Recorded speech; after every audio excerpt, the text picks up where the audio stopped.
Let's talk about decolonizing our food system. One of the things that a lot of people may not know is that actually maize, I think you mentioned a little bit, is not indigenous to Kenya. So can you give us a little bit of history here? Give us an overview. How did we, as Kenya and as African continent, become so dependent in maize? I'd like everybody watching or listening to just pause and write the word sovereignty, literally write it down, and just focus on that word sovereignty for a second. Because the reason I mention sovereignty as an answer to your question is simply because decolonizing in the context of maize, we need to understand that, ask yourself, why is it that the colonialists came to Kenya, found Kenyans consuming? Kenyans were not having any food issues at all. They found Kenyans consuming millet, sorghum, meat. There was zero processed food in the country, but people were not dying of hunger. In fact, people were so healthy. In fact, the life expectancy of Kenya 100 years ago and Tanzania and most of Africa was a lot higher. Currently, the life expectancy of a country like Nigeria is 56 years old. The life expectancy of the Scandinavian countries, Sweden, Norway, it is 86 years old.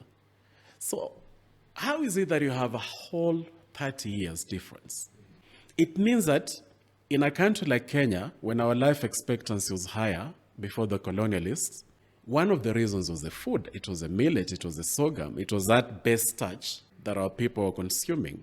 Of course, there's also the frequency of the meals, where this whole 3-meal thing is just not African also, because we keep stressing our digestive system, man. I hope somebody one day invents something, some specs.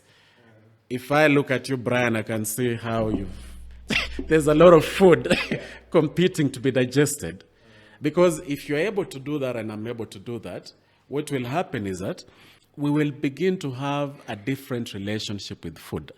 Now back to maize, because I digress a bit. Back to maize.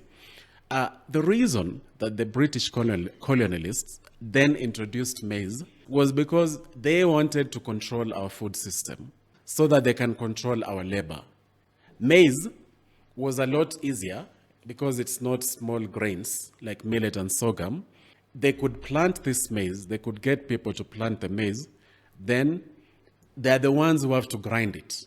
Because remember that our forefathers, because the sorghum and millet are very small, it was easier to just grind it. I'm not opposed to mechanization, but in that particular context, now the British became the new owners of this grinding, the posher mills. So the people now had to rely on the posher mills of the British to grind their maize to make the ugali, you see.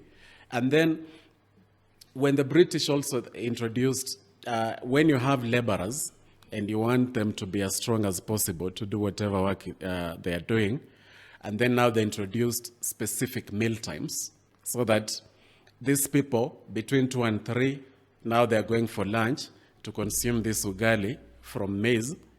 And then now, unfortunately, also from a missionary perspective, when the word went out that almost everything African is uncivilized and borderline demonic, borderline satanic, civilization meant that if you've been consuming sorghum ugali, now you start consuming maize ugali. Now, if you mix that from that approach of the missionaries, yes, preaching the gospel, but embedding into that, to call it bluntly, white supremacist agenda. Because if what you're giving me as a white person is a lot more superior than what I'm consuming, and that's your message, then that's a white supremacist agenda. Away from the politics of it, once we understand that that is how and why maize then spread, it was not just an innocent introduction of a new food. It's not like food exchange, that now they have given us maize, and now we are telling them, okay, take our sorghum and millet. It wasn't that at all. But away from that, the sheer nutritional value You know, I'm sure someone like yourself or a nutritionist can even break it down for people so that you literally weigh what is the nutritional value between maize and sorghum, between maize and millet, which one has more fiber, you know, which one has more nutrients, from purely that level. Between maize and sorghum, which one is more drought resistant? Of course, it's millet. It's not maize, you see. So within that context, then Africa increasingly consumed maize. Don't even get me started on the African leafy vegetables because they are so crazily nutritious and so delicious, but somehow you walk to a lot of urban centers, at least in Kenya, you know, you'll find cabbage a lot more than African leafy vegetables. So you can look at it through the same lens on why and how maize was introduced. These other foods were more gradual, but what was very little, and that's where the decolonizing comes in, is people assuming, either subconsciously or even sometimes consciously, that because this African leafy vegetable is something my grandmother used to consume, and because cabbage is something that was introduced, then cabbage is more superior. Because as long as we still have that psyche, you will continue walking to Kenyan households and you'll continue finding that African leafy vegetables are barely anywhere to be seen. You know, there's just a fringe, you know, on the margins of the society. That's where you find people who have mainstreamed that. So I'm not talking about the occasional once a month or twice a month consumption, but we have to mainstream it because it is along a similar wavelength like the maize.